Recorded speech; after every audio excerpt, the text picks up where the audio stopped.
to catch his attention. So he said that the Prophet ﷺ said, who is this? Is that Abu Ishaq? Meaning Sa'id radiallahu ta'ala anhu. Is that Abu Ishaq?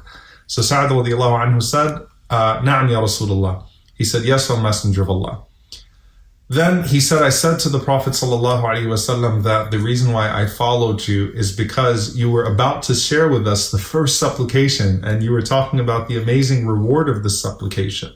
And then that Arabi came, that Bedouin came and busied you with him. So you didn't get a chance to share it with us. So the Prophet ﷺ said, yes, that is the dua, that is the supplication of the noon of Yunus alayhi salam, the Prophet Jonah. He said that is the supplication that he said as he was in the belly of that whale. La ilaha illa anta subhanaka inni kuntu min al-zalimin. La ilaha illa anta subhanaka inni kuntu min al-zalimin. La ilaha illa anta subhanaka inni kuntu min al-zalimin. There is no God but you. There is no God but you, declaring the oneness of Allah. Subhanak, you are free from all imperfection. Inni kuntu min al-zalimin, and I was amongst the wrongdoers.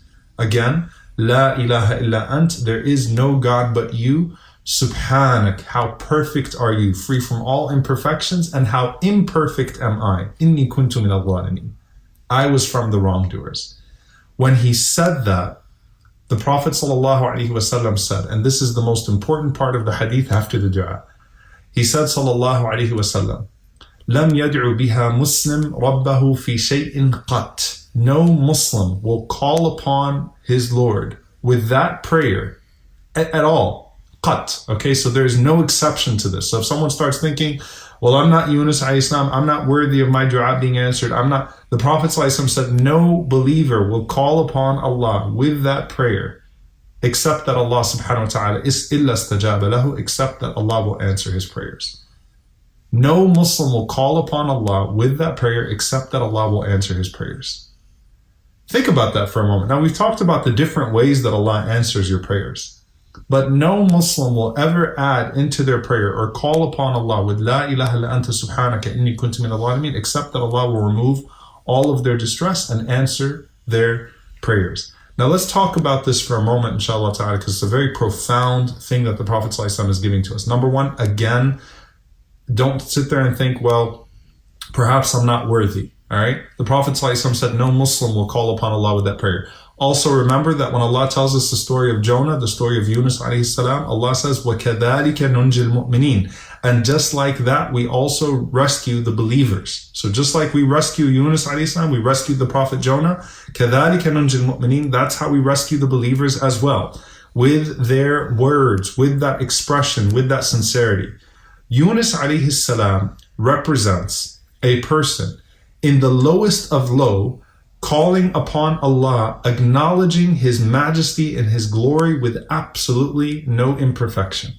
So Yunus alayhi salam is at his lowest point, and he calls upon Allah subhanahu wa ta'ala, as Ibn Mas'ud radiallahu anhu said, in the darkness of the night, in the darkness of the ocean, in the darkness of the belly of that whale, Yunus alayhi salam calls out from the bottom of the ocean, La ilaha illa anta subhanaka inni kuntu min al-zalimin. It's an extremely profound narration that the Prophet ﷺ is giving to us, and I want to talk about a few things with this dua that's usually not spoken about. Number one, Yunus alayhi salam did not ask Allah to be saved, but by his pure expression to Allah subhanahu wa ta'ala, his pure thana, his pure praise of Allah subhanahu wa ta'ala, Allah saved him anyway. Allah rescued him anyway. Yunus did not ask Allah to remove him from the belly of the whale. He did not ask Allah subhanahu wa ta'ala to save him in this life. He called upon Allah, asking Allah subhanahu wa ta'ala for forgiveness. And that's because the Prophet ﷺ said that whoever sticks to istighfar, whoever sticks to seeking forgiveness, Allah will take care of all of their affairs anyway. Okay, Allah will take care of all of their affairs anyway. And so he didn't even have to call upon Allah and ask Allah for the specific saving and rescue that he was asking. It was just a complete comprehensive, oh Allah, you are perfect, I am imperfect. You were always generous to me, and I am consistently deficient in my responsibility to you, right? The acknowledgement, and you know, you think about Sayyid al-Istighfar, the master of seeking forgiveness. The Prophet ﷺ said the chief of istighfar, the chief of seeking forgiveness. أَبُوءُ لَكَ بِنِعْمَتِكَ عَلَيَّ وَأَبُوءُ بِذَنْبِي. Right? Admitting Allah's blessing upon you and admitting your shortcoming towards Him. Okay?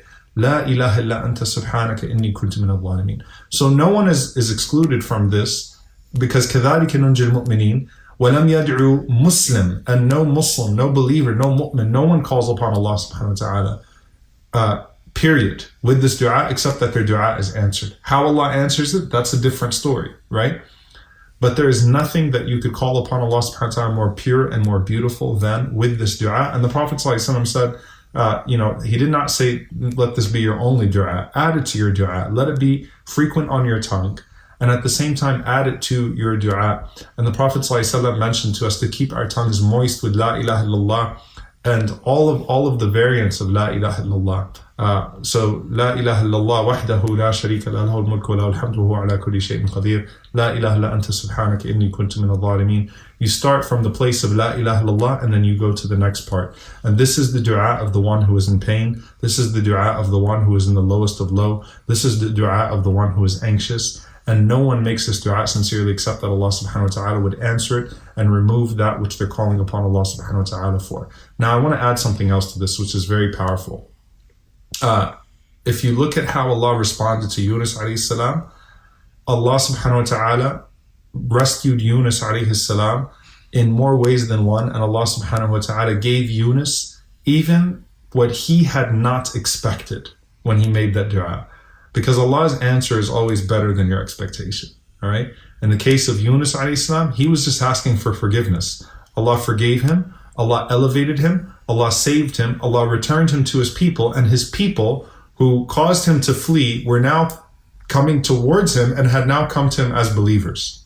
So again, Allah saved him. Allah forgave him. Allah subhanahu wa ta'ala elevated him. Right. Okay. Allah chose him. Allah elevated him. Okay. So Yunus alayhi salam, after this prayer, after this incident, was better than he was before it. He was better than he was before it. He went up a notch, went up a station because of his repentance. Allah saved him. Allah gave him what Allah subhanahu wa ta'ala returned his people to him as believers. Yunus alayhi salam did not expect all of that, right? But the purity of that supplication, if it is said purely, is so comprehensive, and that's why the response of Allah was comprehensive, more comprehensive than Yunus alayhi salam could have possibly comprehended himself, right? So Yunus had no idea the extent to which that answer would come.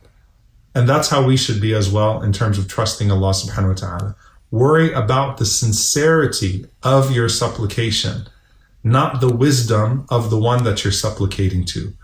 Worry about the sincerity of your request, not the capacity of the one that you are requesting from. Allah will do His part, you do yours. So again, no one calls upon Allah subhanahu wa ta'ala with La ilaha illa anta subhanaka inni kuntu min al-zalimin, except that